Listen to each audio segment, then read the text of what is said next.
gracias. Vamos a tocar una especie de actualización en cerebrovascular basado en evidencia sobre diferentes puntos que se consideran los más saltantes, ¿no?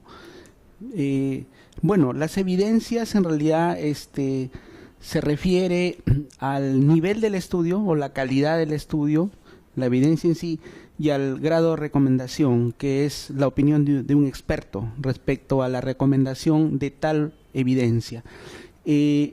Actualmente hay varios métodos para la evidencia, pero sin embargo la revista Stroll tiene su propio método y ellos ya del año 2015 lo han estandarizado de la siguiente manera: el nivel de evidencia A, B y C, y el grado de recomendación 1, 2, 3.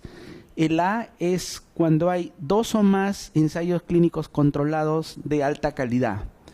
El B es cuando hay un ensayo clínico controlado de alta calidad o hay uno o más ensayos clínicos de moderada calidad. Ambos, el A puede haber metaanálisis de ellos, o el B también un metaanálisis de ellos, ¿no? De los de moderada calidad. El C son ensayos de no tan alta calidad, y el C incluso puede ser opinión de experto también, ¿no? Que lo coloquen en el escalafón en un último nivel acá en la evidencia. La recomendación, la 1 se recomienda, para los americanos se recomienda, es muy fuerte, debes hacerlo, legal, ¿no? El 2 es razonable, el 2A, el 2B es puedes, podrías, y el 3 puede ser 2, ¿no? No se recomienda, o ya muy dañino también podría ser esa recomendación 3 con daño, ¿no? Muy fuerte. Entonces la idea es de que a veces no hay relación, o sea, no necesariamente el nivel A se recomienda tan fuerte. Puede ser que un nivel C, una opinión de un experto, sea recomendada fuertemente. No necesariamente hay una relación, pero en la mayoría sostiene que los niveles A son lo ideal, ¿no? Entonces, entramos ya al tema en sí con algunos puntos interesantes.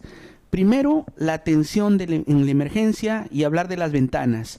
Aquí hay una palabra: lo más pronto posible. As soon as possible, as quickly as possible, como dice la última guía, as quickly as possible. Y para nosotros los tiempos son referenciales, porque no vamos a esperar que llegue a esas ventanas, sino tenemos que hacerlo lo más pronto posible.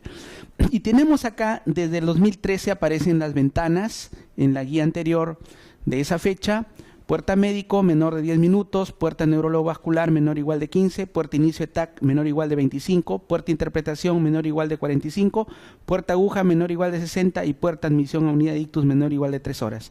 De acá destaca bastante el puerta aguja, menor de 60 minutos.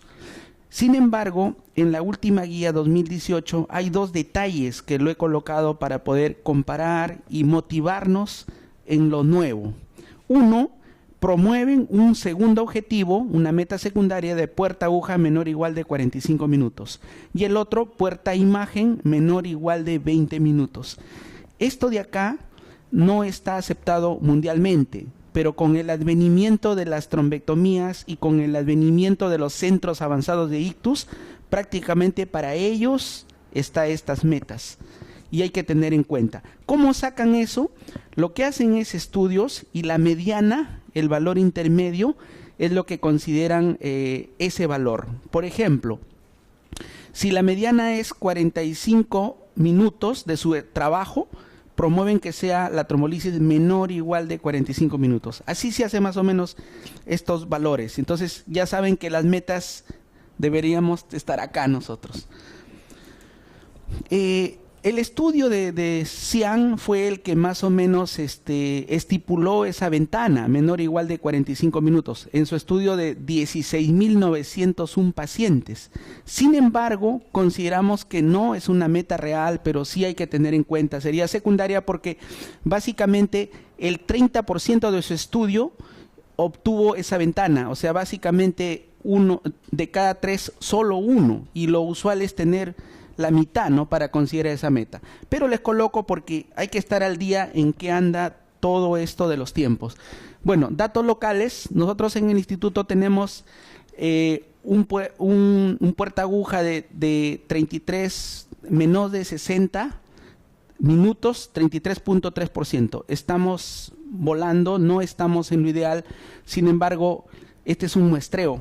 Cuando hacemos el total podemos mejorar un poco, pero así es como se hace básicamente para ver este indicador de calidad de adherencia de la ventana puerta aguja menos de igual de 60 minutos.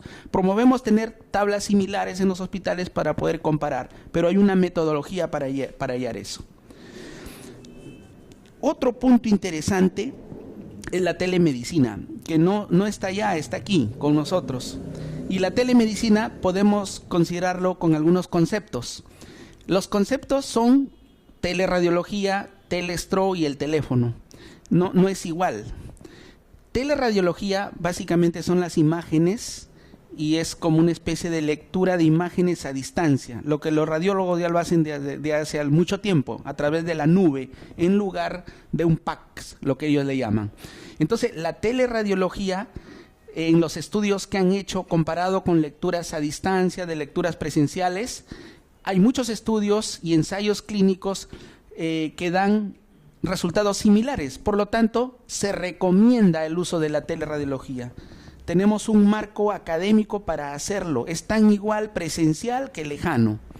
Lo que es telestro es diferente. Aparte de la imagen, la teleradiología, debe haber una imagen del paciente, clínicamente, moviéndose, evaluando la escala NIH, etcétera, etcétera. Este es más complicado. Y al final esto nos sirve para toma de decisión. El anterior no. Este sí es para toma de decisión. Entonces, en lo que es telestro, baja un poco la evidencia a 2A. Significa que es razonable. Es razonable quiere decir que no tiene tanta evidencia como la teleradiología 1A, pero sin embargo es razonable y puede usarse. El teléfono es otra intervención que no tiene tanto peso como teleradiología ni telestro. Sin embargo, usamos aquel teléfono y exactamente lo que es telestro no se refiere al WhatsApp, sino es un sistema y un programa, ¿no? Pero el teléfono es el uso del teléfono y las otras aplicaciones del teléfono, y acá tiene una evidencia de 2B.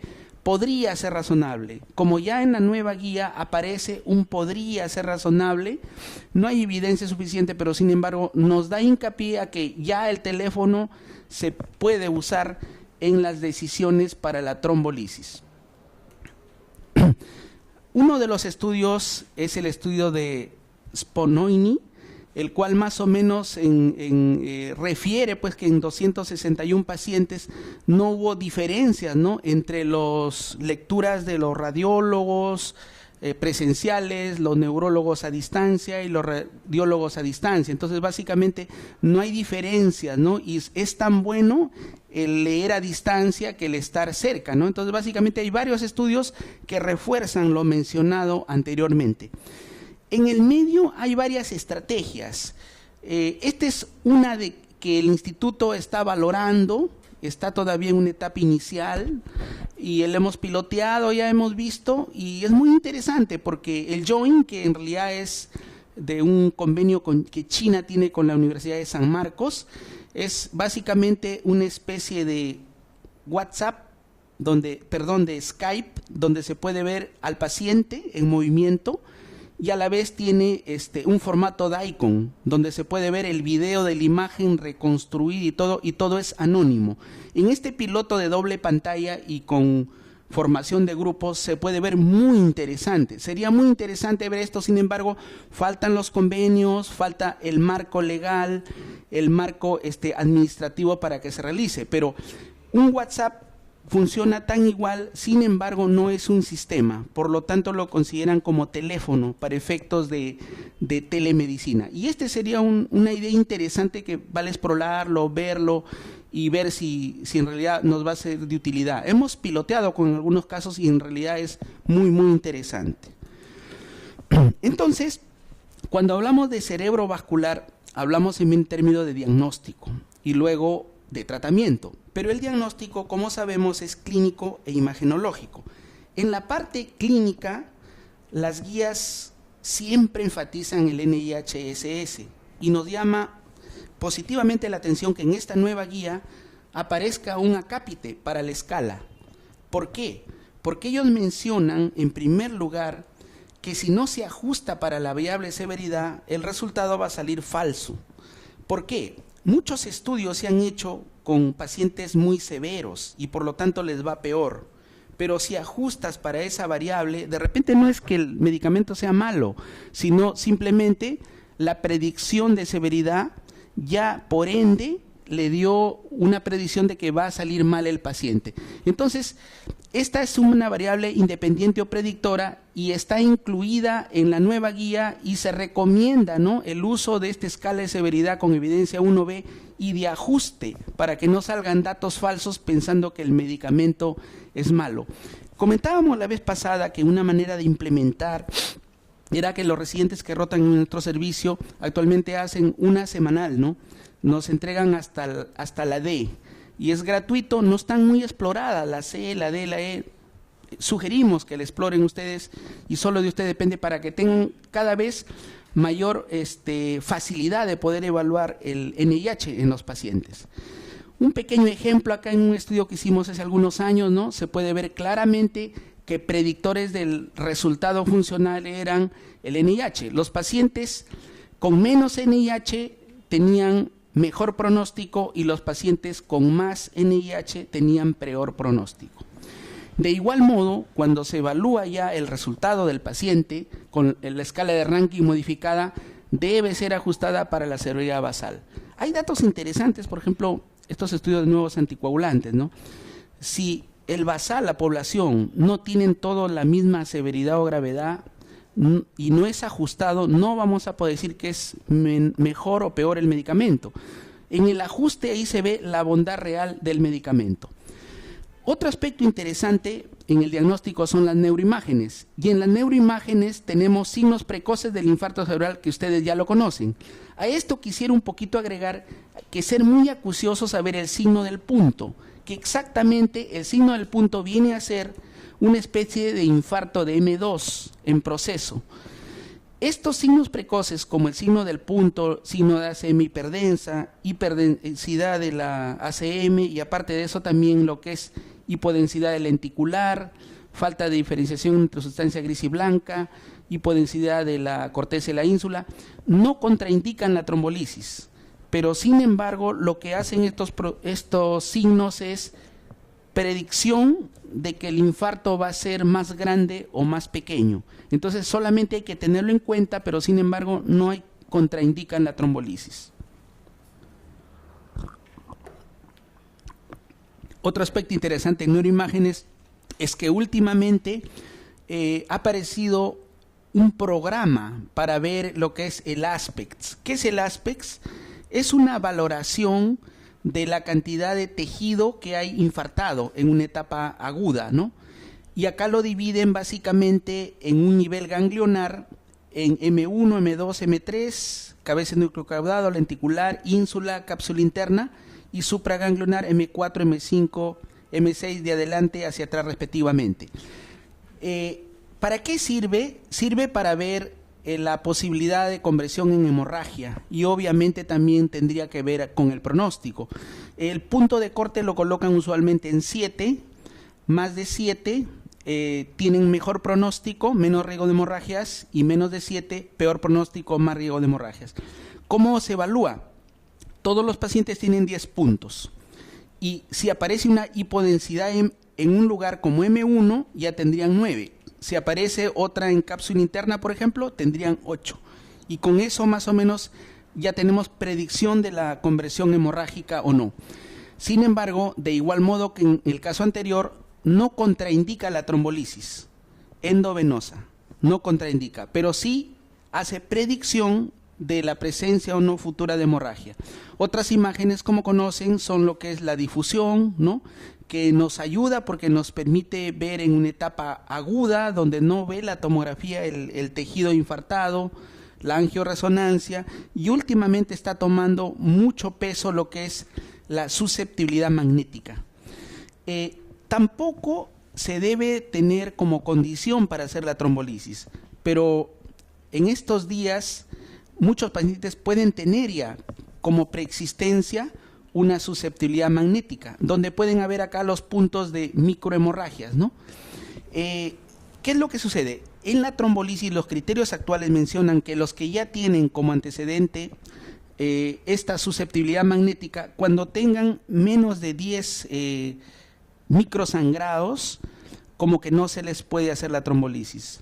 Cuando tengan, perdón, más de 10, y cuando tienen menos de 10, sí. Sin embargo, si tú no tienes opción a hacerle, esto no contraindica la trombolisis. Pero hay que tener en cuenta acá que esos microsangrados potencialmente podrían ser un riesgo de que el paciente tenga un sangrado posterior.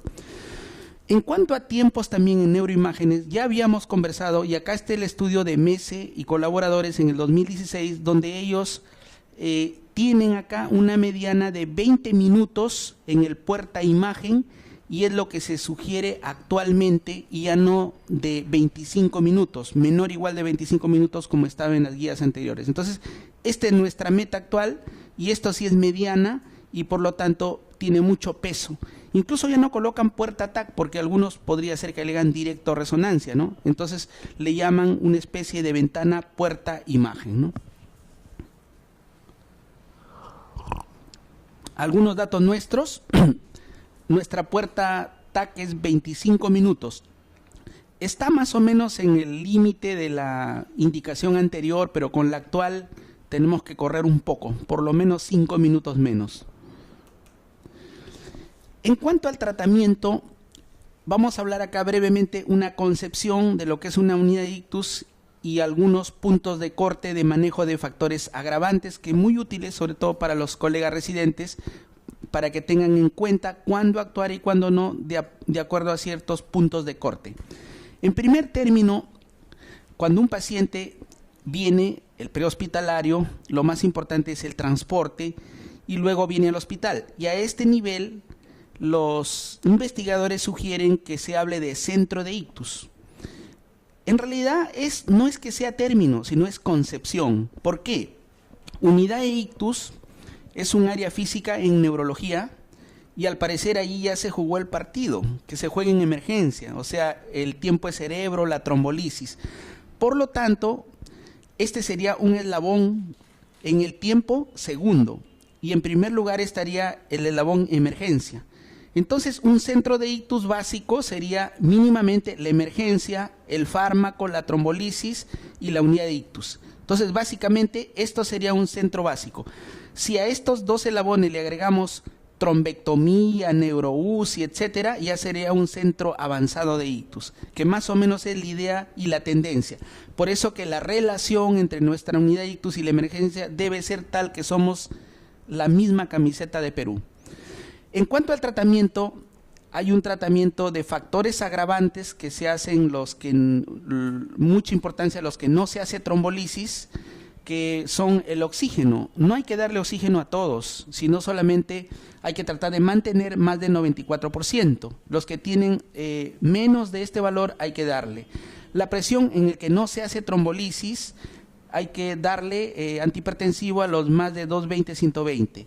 Temperatura hay que mantenerla menos de 38 grados centígrados, y la glicemia mantenerla entre 140 y 180, esto en las 24 horas o en el agudo.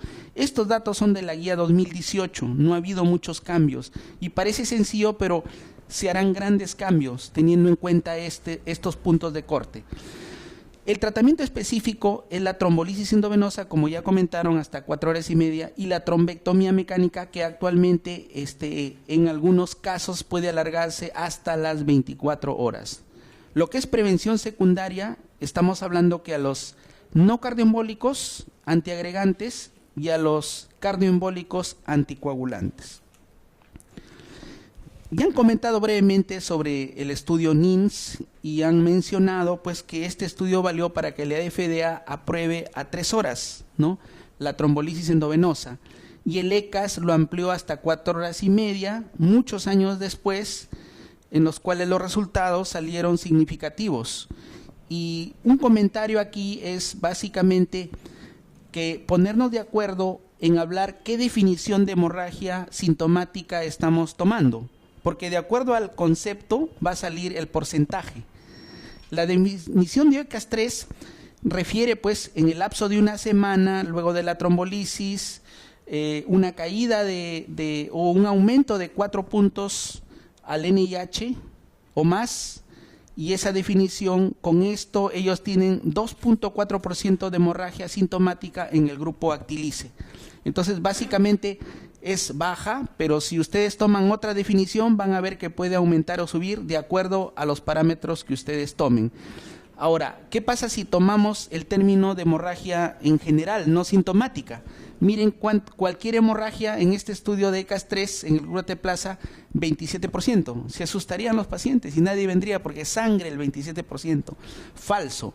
Lo que pasa es que los sangrados pequeños, 1 o 2, son especie de benignos, tipo reperfusiones, por lo que la caída o la subida del NIH, el empeoramiento, es lo que manda, y esa hemorragia sintomática sí es reportada en todos los estudios.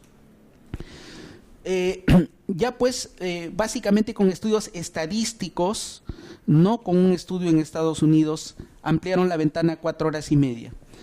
Pero ¿qué es lo que pasa? La FDA hasta ahora no lo aprueba hasta 4 horas y media el endovenoso, solo hasta 3 horas. Lo que hacen los gringos es, le hacen firmar al paciente de 3 a 4.5 horas, firmar un consentimiento. Acá lo que hacemos es firman todos, ¿no? Eso es, al menos en mi hospital. Pero allá normalmente no le hacen firmar a los menos de 3 horas porque está tan claro 1A que no requiere y quitaría un poco de tiempo. Esa es la experiencia que hemos tenido últimamente allá. Pero allá el FDA no la aprueba porque en Estados Unidos no se ha hecho un estudio de 3 a 4 horas y media. Sin embargo, todas las sociedades científicas lo avalan y es lo que se hace. Para los criterios de inclusión y exclusión, ustedes ya lo conocen. Se dividen pedagógicamente en menos de 3 horas, mayores de 18 años, el inicio de síntomas menos de 3 horas, un NIH de 4 a 25, pero sin embargo hay excepciones, menos de 5, menos de 4 o más de 25. Algunos stroke menor se pueden trombolizar porque pueden afectar la vida cotidiana del paciente, su actividad, pueden tener daño en órgano noble, mianopsias, afasias, y se trombolizan, así tengan un NIH de 2, ¿no? Esas son pequeñas excepciones. Otros también, infartos grandes en pacientes jóvenes, pueden trombolizarse. No es una regla, por eso las guías no colocan exactamente un valor. Criterios de exclusión son muchos, pero el sangrado va a la cabeza. Este es desde la guía 2013. Incluso esa guía coloca para la ampliación de la ventana 4 criterios que hay que tener en cuenta, pero relativos. O sea, si los violamos no hay problema porque es relativo. Yo decido, el médico decide y no hay nada. Pero lo que sí de acá se ha avanzado a la fecha es que la edad ya no es criterio ya. En las últimas guías y trabajos ya no mencionan como corte el 80 años, hacerle nomás. Parece que ese criterio ya no sería tan relativo, sino ya se anularía ya ese criterio. El resto sí todavía sigue siendo criterios relativos. En el 2016 aparece una ampliación de la guía respecto sobre todo a criterios de inclusión y exclusión. Y esto de acá es muy importante porque da con claridad algunos aspectos que en la guía anterior no estaban un poco claros. Por ejemplo, ¿no? Stroke quiere decir tanto infarto como hemorragia, pero en algunas acepciones stroke se refiere solo a infarto. Entonces, esos detalles a veces como que en la traducción no está claro. Pero aquí aclara, ¿no?, que es potencialmente dañino en los que tienen historia de hemorragia intracraneal. O sea, una enfermedad cerebrovascular hemorrágica, cuando haya sido hace 10 años, 20 años, no lo sugieren darle. Pero un infarto cerebral sí, si es que ha ocurrido después de 3 meses de visto el paciente con un evento agudo. La glicemia también acá un poco que cambian el dato, solamente que tenga más de 50, ¿no? 1A. Y la guía anterior hablaba mucho de no hacer en los más de 400. Pero acá dice, si lo normalizas con insulina, podrías hacerle, ¿no? Entonces como que da un poco hincapié solamente al valor inferior de hipoglicemia como criterio absoluto de no hacer trombolisis. El INR también, los que usan warfarin y tienen un INR menor igual de 1.7, también se podría hacer la trombolisis 2BB, pero este es en la ventana de menos de 3 horas. Si tienen ventana de 3 a 4.5 horas, habla que no se le puede hacer independiente del INR si está usando warfarina. Estos pequeños detalles también hay que tenerlo en cuenta. El otro detalle sobre los NOACs. ¿Qué pasa si está tomando NOACs? Habrían dos concepciones. Una, al parecer, de mundo real. Si lo ha tomado en las últimas 48 horas, no se le haría.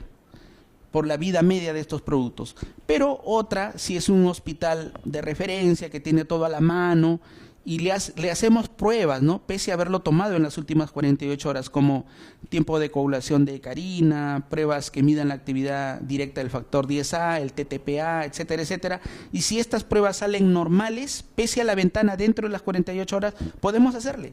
Eso es lo que menciona la guía, con no mucha evidencia, pero los estudios mencionan que sí se le puede hacer si es que estas pruebas son normales, pese a esta ventana de menos de 48 horas. Mundo real, por ahora nosotros estamos haciendo así porque es complicado a veces tener estos valores inmediatamente, ¿no? Y el otro punto también, los pacientes que toman antiagregantes. No está contraindicado la trombolisis, sea monoterapia con 1A o terapia dual con 1B. No se contraindica, así le hayan dado en la mañana justo antes de la trombolisis. La nueva guía amplía algunos otros criterios a tener en cuenta. Aquí, salió en la guía anterior del 2016, pero no estaba claro. Ahora sí lo aclara acá. ¿Qué pasa si el paciente toma, por alguna razón, heparina de bajo peso molecular en las últimas 24 horas?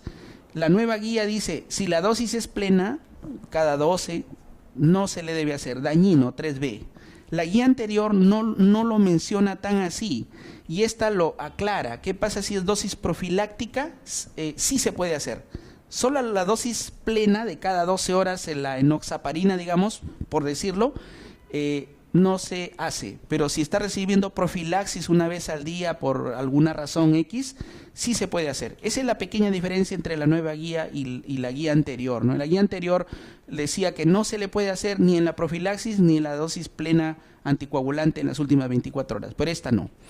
El otra, cuando hay disección del arco aórtico, endocarditis infecciosa, no se le hacen porque pueden haber mayor tendencia a sangrado o a soltarse más los émbolos, ¿no? Y acá la pregunta que hicieron hace algún momento sobre el wake up stroke o el stroke de inicio desconocido. Si bien están en investigación, hay muchos estudios como el ECAS-4, etcétera, etcétera, no ha pasado a un terreno clínico todavía. Y la guía lo dice que es criterio de exclusión, esta guía 2008, con 3B. Entonces, al parecer todavía dependemos mucho de los resultados de esos estudios, sin embargo, es muy promisorio, sobre todo con las resonancias, ¿no? Con el misma de difusión, son muy promisorios, pero ante la pregunta de que si se debe usar, no al momento, solo en terreno de investigación. Ya lo conocen, cómo se hace la infusión, cuáles son los criterios pues de presión, etcétera, etcétera. Y acá lo muy importante es saber que cuando tenemos ventana de 3 horas, estamos en una evidencia de 1A, y si ampliamos un poco la ventana del endovenoso a 4.5 horas, estamos en evidencia de 1B. Porque hay un estudio nada más, ¿no? El A y el B es, aquí hay un estudio que es el ECAS-3, y acá en el 1A hay muchos estudios, NINS, entre otros. ¿Qué es lo que sucede? Ya desde hace algunos años han aparecido una serie de estudios para el uso de la trombectomía mecánica. Exactamente 6 estudios que han precedido. Pero lo que ha ocurrido el año pasado y este año ha sido básicamente una cosa espectacular, donde con estos estudios se pone en mención que la ventana para la trombectomía mecánica, otrora mencionada hasta las 6 horas, ahora puede ampliarse inclusive hasta las 24 horas. Y veamos acá los criterios iniciales 1A de trombectomía mecánica. Se habla pues pacientes con un ranking de 0,1 basal, que tenga una oclusión proximal, ejemplo de M1, edad mayor de 18 años, NIH mayor o igual de 6. Aquí sí aspects, que no es contraindicación para trombolisis en el endovenoso, acá sí, tendría que tener un aspects mayor o igual de 6. El que tiene menos no. ¿Se dan cuenta cómo hay pequeños cambios?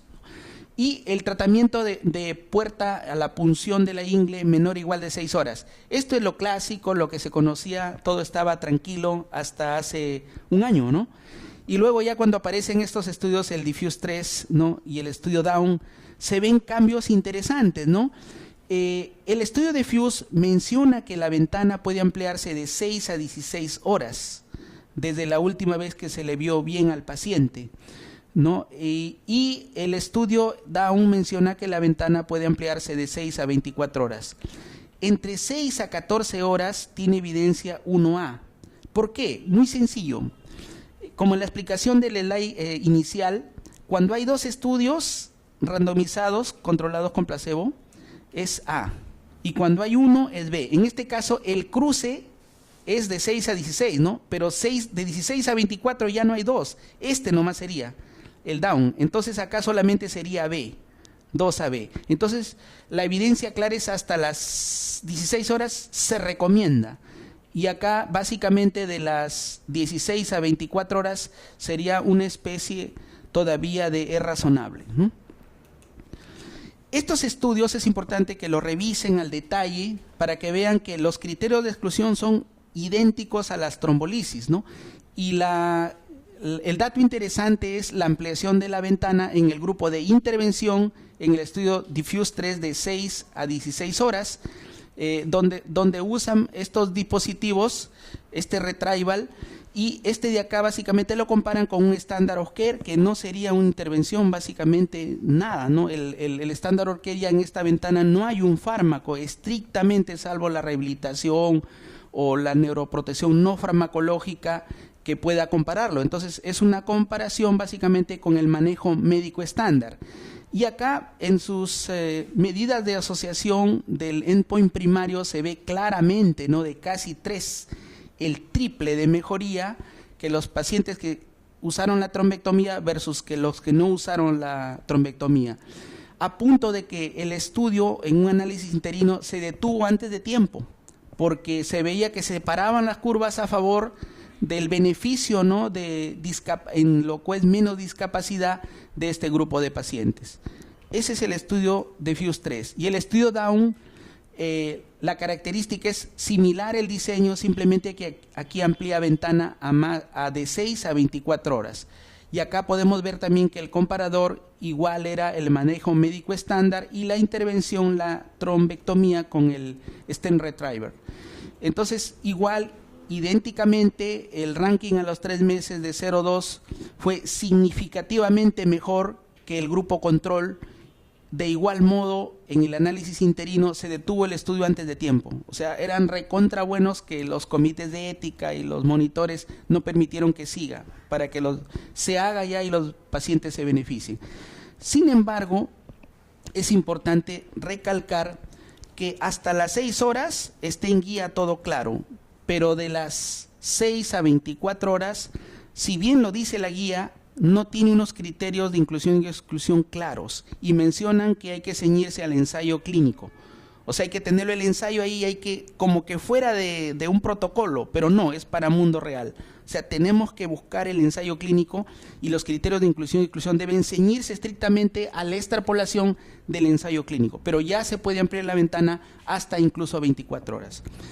Otro aspecto interesante y que está muy de boga es la prevención secundaria con los nuevos anticoagulantes, y acá hemos puesto una pregunta de cuándo iniciar la anticoagulación, que tal vez es una pregunta de mundo real y todos vamos a tener dificultades en los rangos y dificultades en cuándo hacerlo, y les he traído algunas evidencias para que podamos discutirlo enseguida. Entonces, en lo que es antiagregación, que ya sabemos que la población para antiagregar son pacientes con infarto no cardioembólico, que son la suma de 3, o es aterotrombótico, o es lacunar, o es de causa no determinada. Este infarto no cardioembólico, aquí se usan antiagregantes y debe antiagregarse dentro de las 24 a 48 horas, lo más pronto posible, ¿no? Hablan de la aspirina, y con evidencia 1A, esto es bien claro, no ha habido cambios, y mencionan acá también que la doble antiagregación puede usarse en algún grupo de pacientes. Para efectos didácticos, vamos a comentar que para que ustedes hagan el análisis de sus artículos, usen la estrategia PICOTS, ¿no? Entonces, con ella identifiquen las variables del artículo y van a poder dominar su artículo y obviamente hacer un análisis más profundo de esta evidencia y trasladarlo o extrapolarlo a su paciente. Ejemplo, el estudio CHANCE, que es un estudio que se hizo en China y un estudio en el cual se evaluó en una población de pacientes con stroke menor, definido como NIH menor o igual a 3, o TIA de alto riesgo, con un ABCD2 mayor o igual a 4. Esa fue la población de pacientes chinos. La intervención, clopidogrel y aspirina, dentro de una ventana de menos de 24 horas. El control fue la aspirina, que es lo que se usa actualmente. Y el outcome o variable dependiente fue la recurrencia de un stroke. El tiempo de tratamiento fue 21 días y el seguimiento fue de 90 días. Y fue en 114 centros en China. Entonces, esa es la manera más o menos como se promueve hacer el análisis de los artículos con la estrategia PICOTS, y vamos a ver luego los resultados. Aquí faltaría nomás la meta, el objetivo, ¿no? Que era comparar, ¿no? Si la doble antiagregación era superior o no a la monoterapia en esta población de pacientes, ¿no? En cuanto a la recurrencia como outcome. Se puede ver que el outcome compuesto sí fue significativo, a favor de menos recurrencia en el grupo de doble antiagregación. Este es en este estudio. Entonces, y la seguridad fue similar. Entonces, luego de este estudio, se ha promovido usar doble antiagregación en pacientes con stroke menor o TIA de alto riesgo, que vienen en las 24 horas. La debilidad de este estudio es que es población china, y dirán, no somos chinos, ¿por qué? Que lo usen allá. Sin embargo, en todo va a haber eso, porque, bueno, al final consideramos que sí debe usarse porque somos seres humanos todos, y sin embargo, pese a que no seamos chinos, la población, su validez interna es que tiene pacientes similares a los nuestros, hipertensos, diabéticos, con stroke, que esas características sí son compartidas por nuestros pacientes. Entonces, mientras no haya estudios locales, se puede hacer. Esto lo ha tomado la guía de Estados Unidos, la europea, la guía misma china. Entonces, básicamente está en todo el mundo en antiagregación, doble antiagregación al stroke menor en agudo. Mencionan también en las nuevas guías cuál es la alternativa, y la alternativa ponen al ticagrelor. El ticagrelor se evaluó en el estudio Sócrates, y en este estudio, con la misma población que el estudio Chance, se comparó pues el ticagrelor versus la aspirina. Entonces, aquí se vio que no hubo diferencias en los grupos en cuanto a recurrencia, ni en la eficacia ni en la seguridad, por lo que lo toman las nuevas guías como una alternativa a la aspirina, en caso que haya pues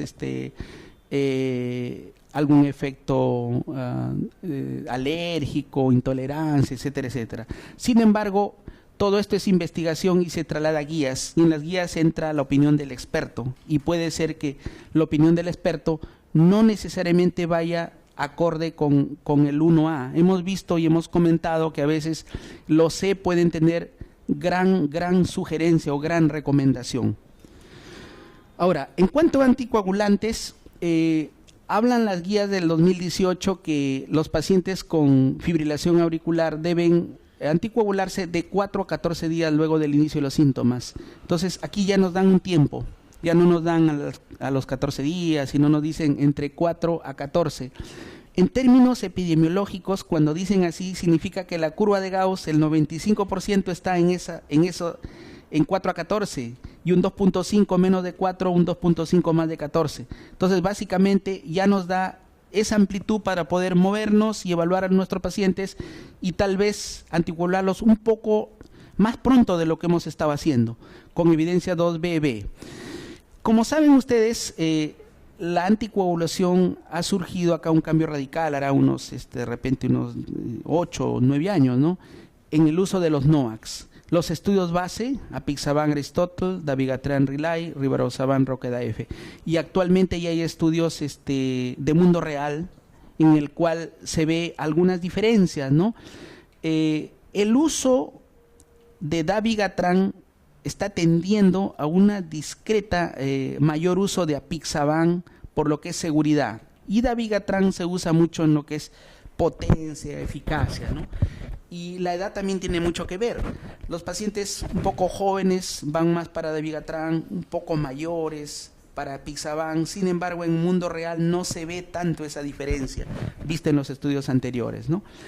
Y en nuevos anticoagulantes hay muchos estudios que están en investigación en la población ESUS, ¿no? El infarto embólico de causa no encontrada o no determinada, ¿no? Y acá tenemos que el apixaban tiene 2 estudios en curso, el Atticus y el Arcadia. En esta población de pacientes son pacientes ESUS, un criptogénico ESUS es el que mide más de 1.5 en tomografía y más de 2 centímetros en resonancia. Parece embólico, pero no se ha encontrado la causa. Y acá usan como comparador la aspirina en todos los estudios. La intervención es el NOAC y el comparador la aspirina, y el outcome es la recurrencia de un evento. Entonces, el Atticus es básicamente lo mismo que el resto, pero el Arcadia hay una diferencia. Lo hacen en Estados Unidos y acá usan aparte otros factores como predictores de fibrilación, como algunos tipos de taquicardia. O sea, le dan más, una población más restringida, como que a ganador, ¿no?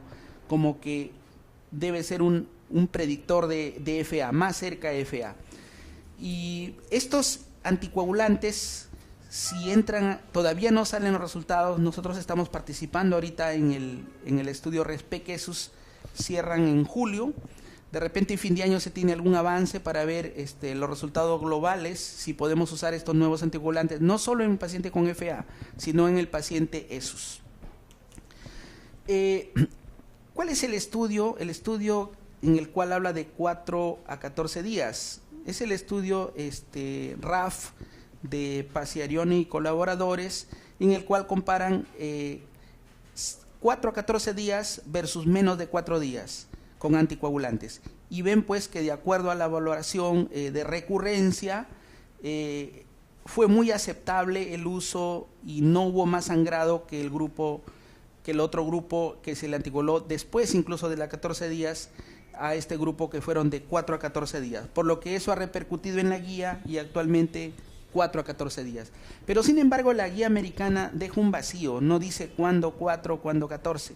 Entonces aquí viene la guía europea, y la guía europea no es exactamente una guía de neurología, es una guía de cardiología que salió en el 2017 como que afines. European Heart Journal es la Asociación Europea de Cardiología, y ellos nos dan pautas interesantes basadas en estudios observacionales, no son ensayos clínicos. Pero ahorita nosotros estamos usando en el instituto y un poco nos aclara algo de cuándo tal día, cuándo otro día.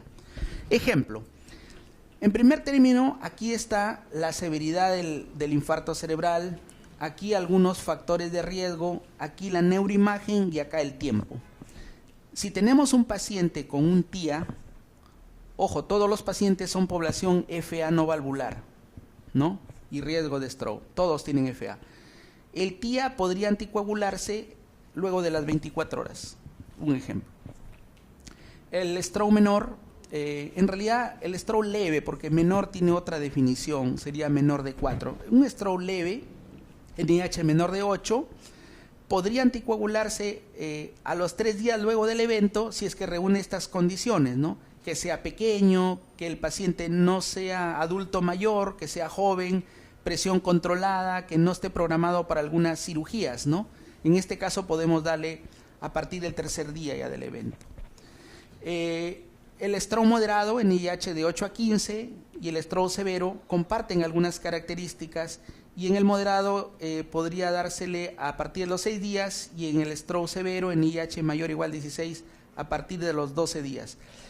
Cuando es moderado a severo, de todas maneras hay que hacerle tomografía antes de iniciar la anticoagulación.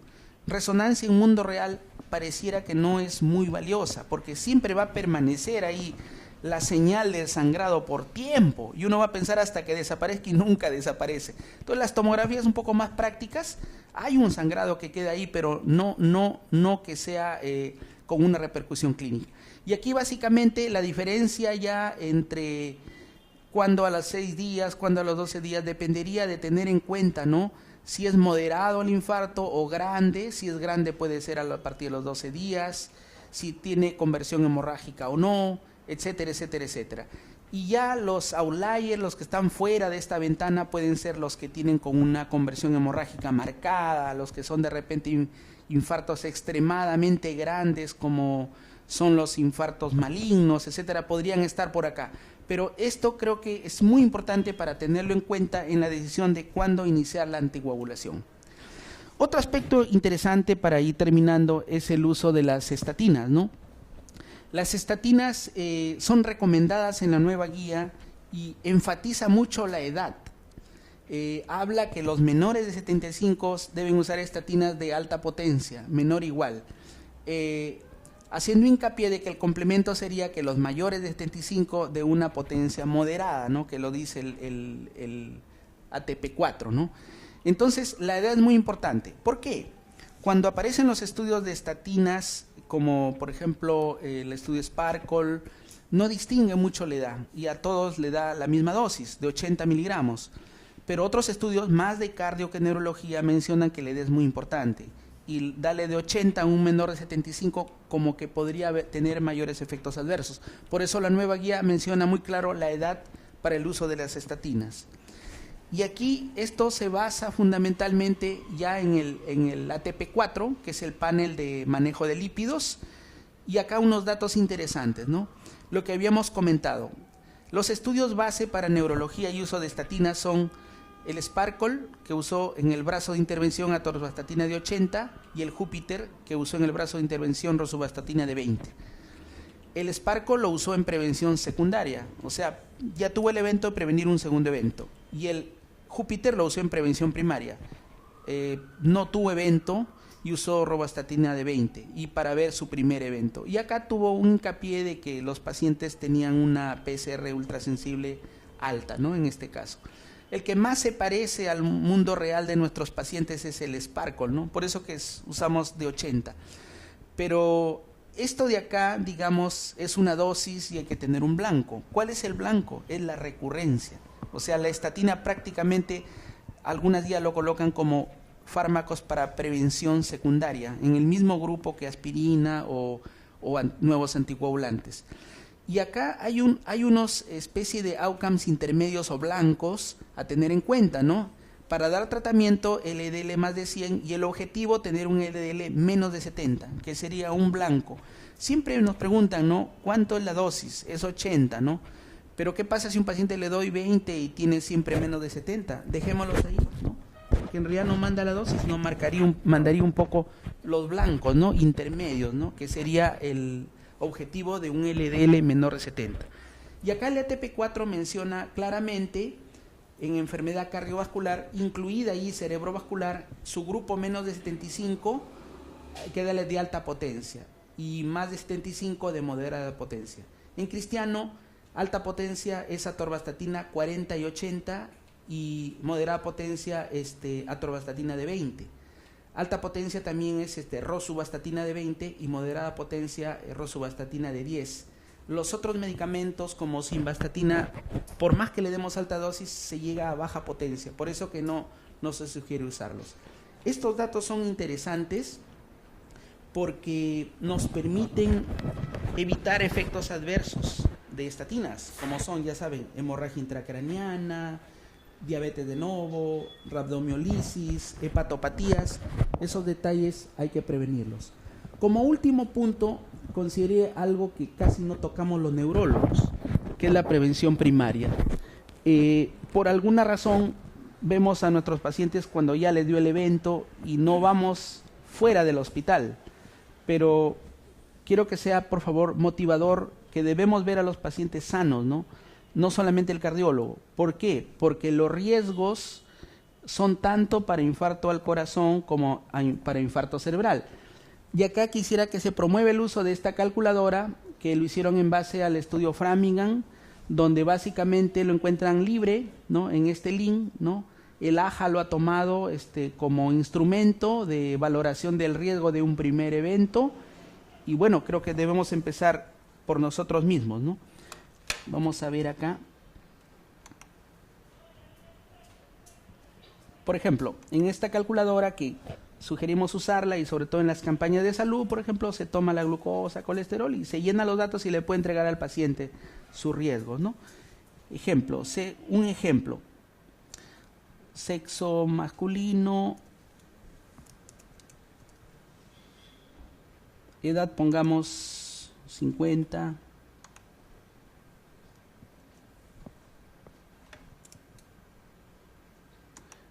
Raza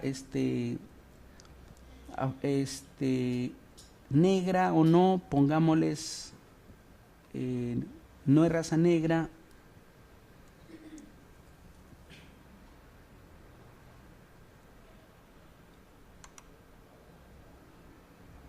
Colesterol total, pongamos 200,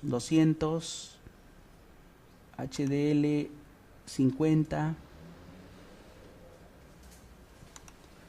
presión arterial sistólica, pongamos que esté normal, 110, tratamiento, recibe fármacos para la presión, pongamos que no, a ver, N, tiene diabetes, no, fuma, pongámosle sí. Entonces, con esto podemos ver acá los riesgos, ¿no? Aquí aparece el riesgo a los 10 años de padecer un evento isquémico cardiovascular o cerebrovascular y el riesgo durante toda la vida. Por ejemplo, en este paciente aparece acá que a los 10 años tendría un 2.1% del riesgo y si en toda la vida tendría un 5% de riesgo. Pero ¿qué pasa si brevemente aumentamos acá? Por ejemplo, pongámosles un diabetes.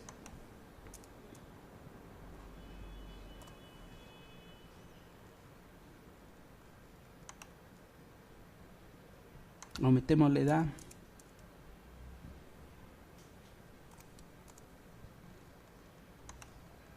¿70?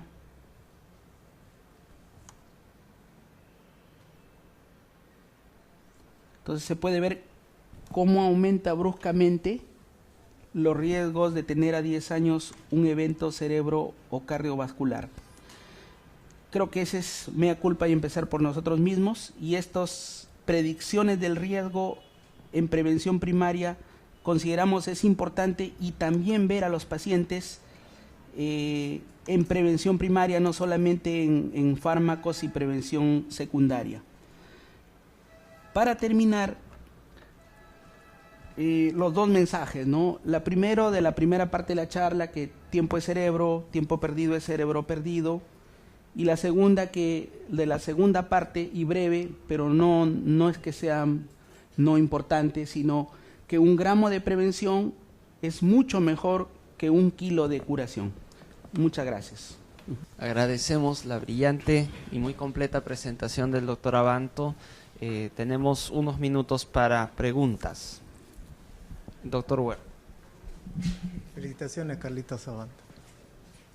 Ya sabemos que somos 96% cromañones, casi 4% neandertales y menos del 1% denisovanos.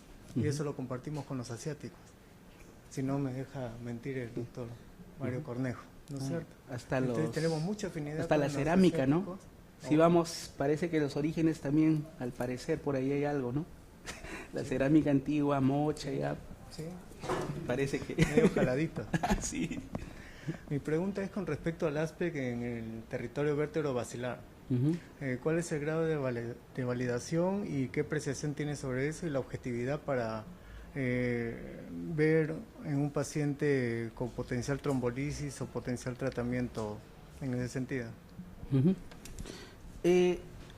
Usualmente, como la circulación posterior tiene baja sensibilidad y especificidad, no lo consideran, y es una limitación de las escalas. Por ejemplo, cuando hablamos en Doppler, por ejemplo, ¿no? Cuando hablan de algunos parámetros de vasoespasmo, vemos que la media tiene la más alta sensibilidad y especificidad. En este caso, en el ASPEX, solo consideran la parte a nivel de núcleo de la base y a nivel de supratentorial. Hay actualmente me había olvidado de comentarles, hay un demo y hay un programa donde lo colocamos y sale el puntaje automáticamente, que lo están implementando a nivel mundial. El ASPEC básicamente ha sido validado para la circulación anterior, pero en circulación posterior no está validado.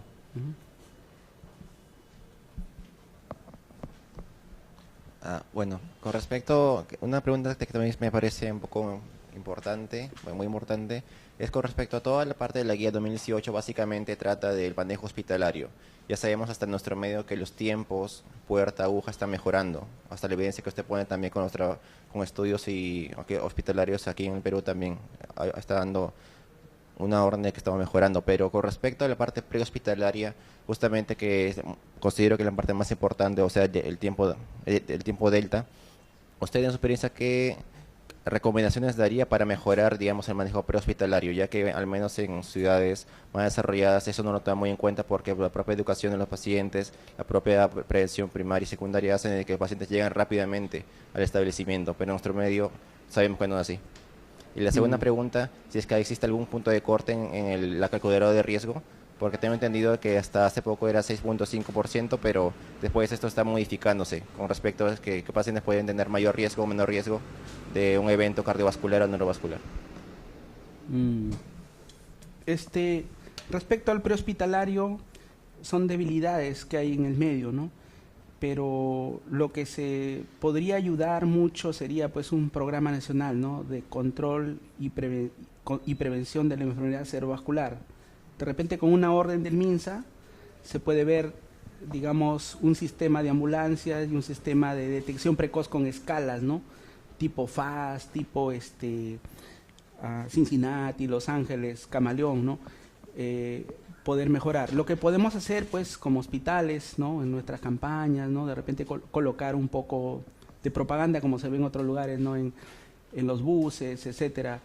Y aparte de eso, la implementación podría iniciarse en nuestros hospitales, pero yo insisto que este es un sistema, es una política. Cuando vemos prehospitalario, cuando revisé prehospitalario, vi ahí que hablaba de política de salud, de liderazgo.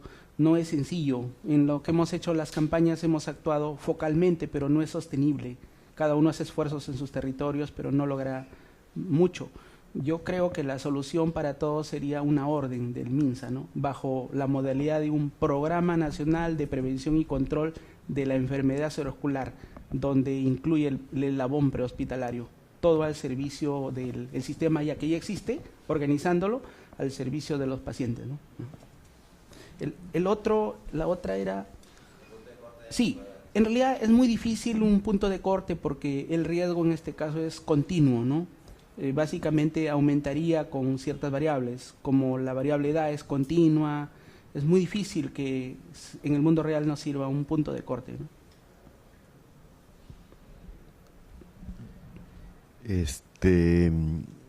Doctor Abanto, también me uno a las felicitaciones por la conferencia.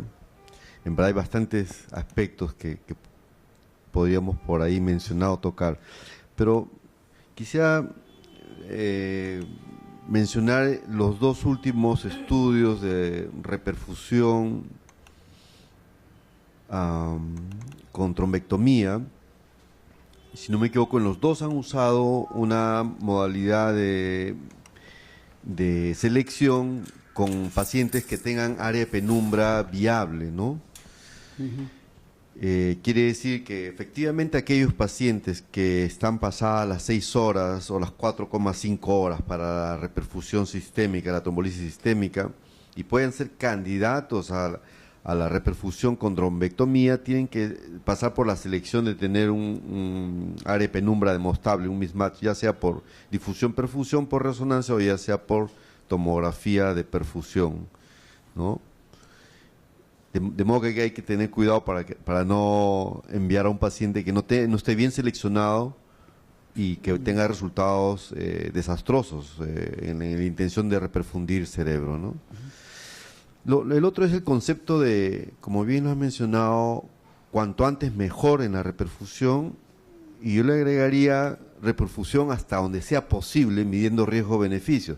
Porque, ¿qué sucede en la letra chica con los pacientes que van a trombolisis sistémica y no reperfuten?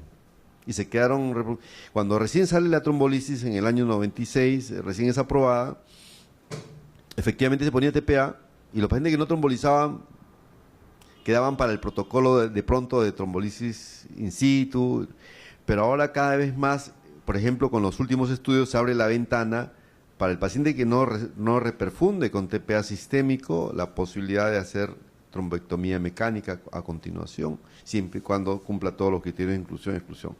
Ese es un segundo comentario. Un tercer, penúltimo comentario es referente al manejo prehospitalario. Me has hecho recordar el comentario del doctor, una tesis de hace algunos años atrás, en la cual valoraban a los pacientes que llegaban con un ataque isquémico cerebral agudo a la emergencia. Y entre los resultados, habían 3 grupos de forma de traslado: los que iban con ambulancia, los que iban con bomberos y los que iban trasladados por el propio familiar, taxi o movilidad propia. Lo curioso era que los que más se demoraban eran los que iban en ambulancia. En segundo lugar, en demora estaban los bomberos, que hacían su mejor esfuerzo. Y los que iban más rápido eran aquellos pacientes cuyos familiares los subían a un taxi o los subían a su propia movilidad y los trasladaban inmediatamente. Y no esperaban la ambulancia. Y eso denota las carencias de nuestros sistemas de traslados y de asistencia de salud en la parte prehospitalaria, ¿no? Finalmente, la última idea se me fue. Ya te he hecho muchos comentarios, Carlos. Entonces, quería comentar un poco esto y de repente también tu comentario, sobre todo, por ejemplo, el tema de la ubicación del área de penumbra en los estudios Diffuse y Down, ¿no? Sí, doctor. Ese detalle es interesante, ¿no? Pedagógicamente podemos dividirlo en 3 exámenes, ¿no? Menos de 4 horas y media, TAC cerebral simple, ¿no? De 4 horas y media a 6 horas, angiotem en mundo real, ¿no? Y de 6 horas a 24 estudios para ver viabilidad del tejido, lo que usted ha mencionado, doctor. Eso lo mencionan. Incluso hay preguntas ahí en las discusiones, ¿no? Interactivas, de esto de las guías, y dicen, ¿es necesario el estudio de viabilidad de tejido en la ventana 4 a 6 horas? La respuesta es no. El angiotem, o la oclusión manda. Pero ya en los pacientes que tengan 6 a 24 horas, es viabilidad de tejido, con las pruebas que usted ha mencionado, doctora Gavidia. Sin embargo, aparte, hay que sacar el artículo y ver el checklist, cuál va, cuál no va, y ahí, como ustedes saben, no es un ensayo clínico, pero cuando ustedes ven un ensayo clínico, parecen 100, pero se seleccionan 3, 4, ¿no? Más o menos ese es. Quería comentar, doctor, que pese a que hay mucha emoción en la trombectomía mecánica, he revisado los datos estadísticos de América Latina en cómo andamos, y cualquiera de los dos en el mismo saco, estamos a nivel de América Latina 0.6% de los que llegan a emergencia. Es muy bajo. Hemos revisado los datos locales, ¿no? Como numerador, las trombolisis, cualquiera fue, o trombectomía, cualquiera, y en el denominador los pacientes que han entrado a un hospital, sea por emergencia o por consultorio. Y, por ejemplo, en mi hospital es 2%, ¿no? Revisé en el Seguro Social, también figura 1.5%, en un hospital, 4% en otro hospital. Entonces, pese a que hay mucha fusión, es bajo todavía la cantidad de pacientes que hacemos trombolisis. Entonces, la opinión es de que sigamos haciendo más trombolisis, que el otro se acopla como otro eslabón. No es que sea diferente. Tienen que encontrar un piso, 2 pisos, 3 pisos, es el otro piso. De repente en otro futuro un helicóptero, etcétera, que no es real, así vienen, así los traen, ¿no? Entonces, básicamente, ese sería, doctor, los comentarios. La última idea era comprometerte a un trabajo justo de lo que se ha mencionado, del manejo integral y a nivel de salud pública del ictus en Perú, y en un anteproyecto que se está trabajando para darle la fuerza tanto legal y a su vez que permita realmente manejar como debería manejarse los pacientes en diferentes estamentos de salud del país, el evento agudo y la prevención. Y en ese sentido estamos en un anteproyecto, en un trabajo en el cual ya te comprometo de antemano. Gracias. Invitarte y trabajar juntos.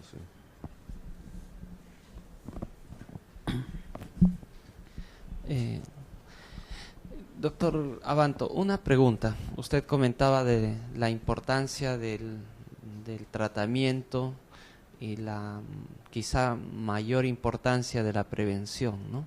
Entonces, yo voy a ser un poco de abogado del diablo y le voy a decir, también no debiéramos olvidarnos de la rehabilitación, ¿no? Y yo quisiera sus palabras con respecto a toda esa etapa, porque un poco yo que estoy alejado de los stroke lovers, debo decir que la gran mayoría de pacientes lamentablemente terminan con una secuela, y los pacientes que uno ve en la consulta de neurología son pacientes que ya tuvieron un evento isquémico o más de uno. La pregunta es, ¿qué hacemos con ellos? ¿Cómo se hace un correcto seguimiento de un paciente que ya tuvo un evento isquémico? ¿Qué parámetros hay que seguir? ¿Cómo uno debe de enfocar la consulta de seguimiento en un paciente de este tipo? Sí, es muy interesante la pregunta.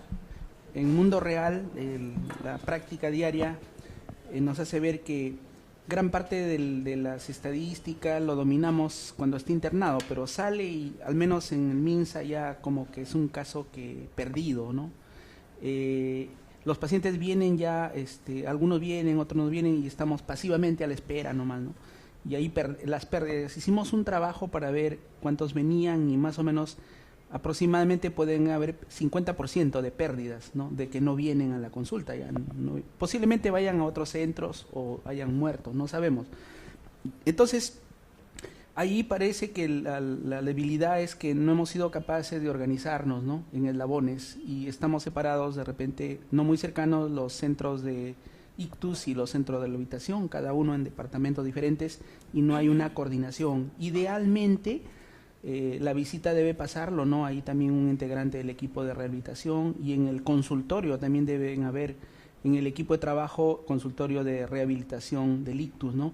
Los pacientes deben recibir una rehabilitación multimodal, ¿no? La terapia, pues, el lenguaje, la motora, ocupacional, cognitiva. La rehabilitación debe ser muy cercana y multimodal. Nos falta tal vez la organización, ¿no? De estar juntos, porque el paciente con ictus es la rehabilitación prácticamente lo que queda, lo más importante, porque las medicinas son para evitar que no le dé otra vez, no son exactamente para mejorarlo, ¿no?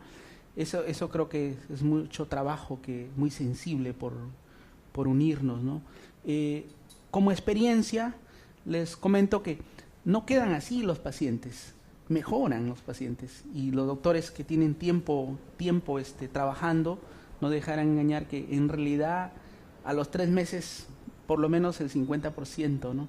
Y al año, que podría dice que ya de ahí quedan estacionarios, tal vez un 70% o más, sí mejoran los pacientes. Muchas veces, sobre todo los jóvenes, dicen, no, así va a quedar, no, sí mejoran, ¿no? Y bueno, la meta pues es, como le decimos, 2 cosas, ¿no? Evitar la recurrencia con todos nuestros fármacos, ¿no? Prácticamente, pero la rehabilitación y investigaciones, que hayan magnetoterapia, todo, que están en nivel todavía de investigación, pero creo que has tocado, Mario, un punto sensible, y nos instamos a coordinar con nuestros departamentos de rehabilitación para hacer uno solo, ¿no? Para tratar a los pacientes. Perdón, Carlos, pero son 3 cosas. Sí. Primero, que no tenga infarto. Primero, que no tenga infarto o la recurrencia. Segundo, postergar la demencia. Y tercero, que nunca le dé epilepsia. 3 cosas que debemos trabajar, no solamente rehabilitación. Perfecto. Justo el doctor está complementando la idea. Hay algunas complicaciones llamadas tardías, ¿no? Lo que ha comentado el doctor Huertas, demencia, epilepsia, y algunos ponen ahí depresión también. Prácticamente las 3 cosas que dicen, ¿no? O sea, estamos hablando que el estro no solo es el estro, tienes más, ¿no? Bueno, le agradecemos al doctor Abanto por su brillante presentación, nos ha dado pie a discutir, el tema da para mucho más, esperamos hacerlo en próximas sesiones.